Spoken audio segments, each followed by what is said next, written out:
দেখুন, বিগত কয়েকদিনে মানে এই মুহূর্তে আবহাওয়ার যে খেলা বাংলার বুকে দেখা যাচ্ছে, তাতে কিন্তু মানে বেশ খানিকটা ঝড় বাদলার ছবিটা বসন্তের একদম শুরু থেকেই বঙ্গবাসী প্রত্যক্ষ করতে পারছে।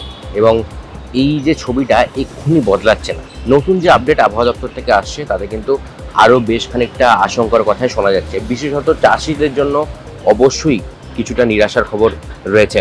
কারণ গত কয়েকদিনে আমরা দেখেছি দক্ষিণবঙ্গ থেকে উত্তরবঙ্গ নানা প্রান্তেই কিন্তু বৃষ্টি হয়েছে এবং তার ফলে ধূপগুড়ি থেকে কলকাতার আশপাশের বিভিন্ন গ্রামাঞ্চল এবং বিভিন্ন জেলাতে কিন্তু আমরা দেখতে পেয়েছি যে আলু চাষিদের মাথায় রীতিমতো হাত পড়েছে।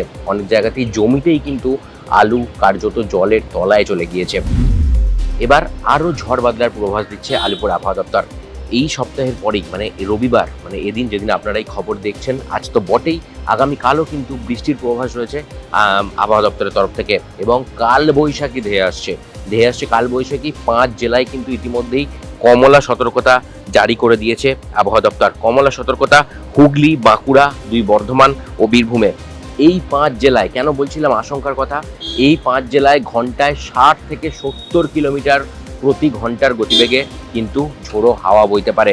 অন্যান্য জেলাগুলো মানে কলকাতা এবং তার আশপাশের জেলাগুলোতেও কিন্তু ঝড় বৃষ্টির একটা পূর্বাভাস দেখা যেতে পারে। কলকাতায় 40 থেকে 50 কিলোমিটার প্রতি ঘন্টার গতিবেগে ঝোড়ো হাওয়া দেখা যেতে পারে।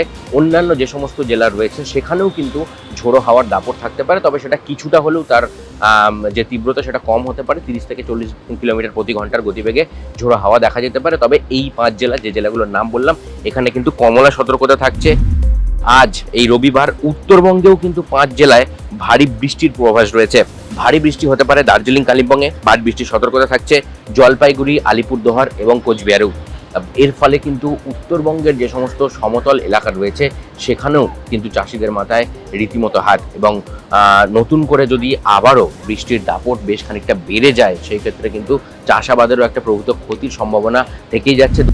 দক্ষিণবঙ্গের ক্ষেত্রেও কিন্তু ছবিটা খুব একটা আলাদা হবে না। ইতিমধ্যে আলু চাষিদের ক্ষেত্রে আমরা বারবার যে খবর আপনাদের সামনে তুলে ধরেছি, গত কয়েক সপ্তাহ ধরেই দেখা গেছে যে আলুর যোগান ব্যাপক থাকলেও কিন্তু আলুর দাম একদমই নেই।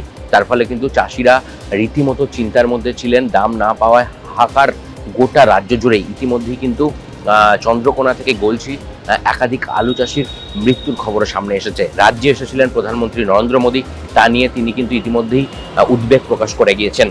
অন্যদিকে রাজ্য সরকার কিন্তু ইতিমধ্যেই চাষিদের পাশে দাঁড়াতে আলুর যে সহায়ক মূল্য সেটা বেশ খানিকটা বাড়িয়ে দিয়েছে। এখন নতুন করে যদি কালবৈশাখী বৃষ্টির ভাড়া নেমে আসে এবং জমি থেকে আলু তোলার প্রক্রিয়া এখনো পুরোদমে শেষ হয়নি, সেই ক্ষেত্রে নতুন করে যে উদ্বেগ বাড়বে সে কথা আর বলার অপেক্ষা রাখে না। অন্যদিকে আবহাওয়া দপ্তর যা জানাচ্ছে, আপেক্ষিক আর্দ্রতাও কিন্তু উত্তরোত্তর বেড়ে চলেছে। তার ফলে বৃষ্টি হলেও যে গরমটা বাড়ছিল কয়েকদিন ধরে, তার হাত থেকে যে পুরোদস্তুর নিস্তার পাওয়া যাবে এমনটা নয়।